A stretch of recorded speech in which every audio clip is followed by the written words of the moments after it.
நீதிமொழிகள் 7ஆம் அதிகாரம். என் மகனே, நீ என் வார்த்தைகளை காத்து என் கட்டளைகளை உன்னிடத்தில் பத்திரப்படுத்து.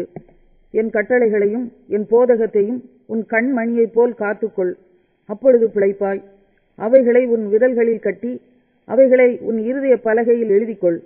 இச்சக வார்த்தைகளை பேசும் அந்நிய பெண்ணாகிய பரஸ்திரிக்கு உன்னை விலக்கி காப்பதற்காக ஞானத்தை நோக்கி, நீ என் சகோதரி என்றும் புத்தியை பார்த்து, நீ என் இனத்தாள் என்றும் சொல்வாயாக.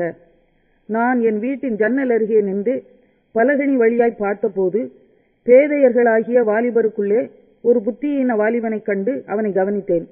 அவன் மாலை மயங்கும் அஸ்தமன நேரத்திலும் இரவின் இருண்ட அந்தகாரத்திலும் அவள் இருக்கும் சந்துக்கடுத்த தெருவில் சென்று அவள் வீட்டு வழியாய் நடந்து போனான். அப்பொழுது இதோ, வேசியின் ஆடை ஆபரணம் தரித்த தந்திர மனமுள்ள ஒரு ஸ்திரீ அவனுக்கு எதிர்பட்டாள்.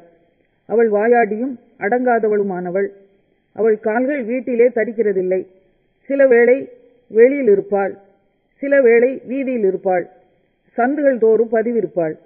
அவள் அவனை பிடித்து முத்தம் செய்து முகம் நாணாமல் அவனை பார்த்து, சமாதான பலிகள் என்மேல் சுமந்திருந்தது. இன்றைக்குத்தான் என் பொருத்தனைகளை நிறைவேற்றினேன். ஆதலால் நான் உன்னை சந்திக்க புறப்பட்டு உன் முகத்தை ஆவலோடு தேடினேன். இப்பொழுது உன்னை கண்டுபிடித்தேன். என் மஞ்சத்தை இரத்தின கம்பளங்களாலும் எகிப்து தேசத்து விசித்திரமான மெல்லிய வஸ்திரங்களாலும் சிங்காரித்தேன். என் படுக்கையை வெள்ளை போளத்தாலும் சந்தனத்தாலும் லவங்க பட்டையாலும் வாசனை காட்டினேன். வா, விடிய காலம் வரைக்கும் சம்போகமாயிருப்போம், இன்பங்களினால் பூரிப்போம். புருஷன் வீட்டிலே இல்லை, தூர பிரயாணம் போனான்.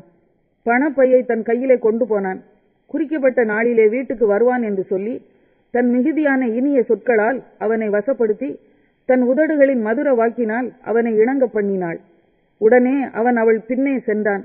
ஒரு மாடு அடிக்கப்படும்படி செல்வது போலும், ஒரு மூடன் விலங்கிடப்பட்டு தண்டனைக்கு போவது போலும், ஒரு குருவி தன் பிராணனை வாங்கும் கண்ணியை அறியாமல் அதில் விழ தீவரிக்கிறது போலும் அவளுக்கு பின்னே போனான்.